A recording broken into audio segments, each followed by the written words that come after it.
దేశీయ అతిపెద్ద బ్యాంక్ భారీ స్థాయిలో నియామకాలు చేపట్టబోతోంది. ఈ ఆర్థిక సంవత్సరంలోనే ప్రభుత్వ రంగ బ్యాంకింగ్ దిగ్గజం స్టేట్ బ్యాంక్ ఆఫ్ ఇండియా ప్రస్తుత ఆర్థిక సంవత్సరంలో కొత్తగా దాదాపు 10,000 మంది ఉద్యోగులను నియమించుకోనుంది. సాధారణ బ్యాంకింగ్ అవసరాలను తీర్చుకోవడానికి కాకుండా తన సాంకేతిక సామర్థ్యాన్ని మరింతగా పెంపొందించుకోవడానికి గాను ఈ నియామకాలకు సిద్ధమవుతోంది. మెరుగైన కస్టమర్ సర్వీస్ సహా తన డిజిటల్ ఛానల్స్ బలోపేతానికి టెక్నాలజీపై బ్యాంకు భారీగా పెట్టుబడి పెట్టింది.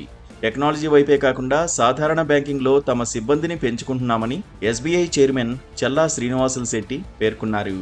ప్రవేశ స్థాయి నుంచి ఉన్నత స్థాయి వరకు దాదాపు 1,500 మంది టెక్నాలజీ సిబ్బంది నియామకానికి సంబంధించి ఇటీవలే ప్రకటన చేశామని వెల్లడించారు.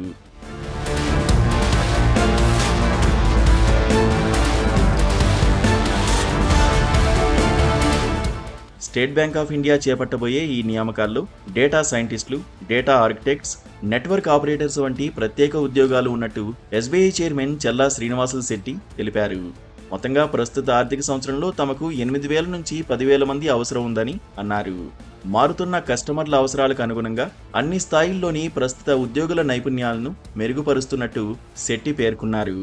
65,000 ఏటీఎంలతో పాటు 85,000 మంది బిజినెస్ కరెస్పాండెంట్ల ద్వారా 50 కోట్ల మందికి పైగా ఖాతాదారులకు సేవలందిస్తున్నట్లు పేర్కొన్నారు. కాగా ప్రస్తుత ఆర్థిక సంవత్సరంలో 600 శాఖలను దేశవ్యాప్తంగా ప్రారంభించనున్నట్లు శెట్టి తెలిపారు. 2024 మార్చి నాటికి దేశవ్యాప్తంగా ఎస్బీఐకి 22,542 శాఖలు ఉన్నాయి. ఈ ఏడాది మార్చి నాటికి బ్యాంకు మొత్తం ఉద్యోగుల సంఖ్య 2,32,296గా ఉంది. State bank of India central recruitment and promotion department, corporate centre, regular ప్రాతిపదికన స్పెషలిస్ట్ క్యాడర్ ఆఫీసర్ ఖాళీల భర్తీకి ఇటీవల నోటిఫికేషన్ విడుదల చేసిన విషయం తెలిసిందే. ఈ నోటిఫికేషన్ ద్వారా 1,511 స్పెషలిస్ట్ క్యాడర్ ఆఫీసర్ నియామకాలను చేపట్టనున్నారు. అయితే తాజాగా ఈ పోస్టులకు సంబంధించిన దరఖాస్తు గడువును పొడిగించారు.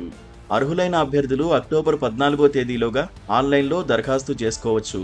పోస్టులను బట్టి సంబంధిత విభాగంలో BE, BTech, MCA, MTech, MSc ఉత్తీర్ణతతో పాటు పని అనుభవం కలిగి ఉండాలి. రాత పరీక్ష, interview, document verification, medical examination తదితరాల ఆధారంగా అభ్యర్థులను ఎంపిక చేస్తారు.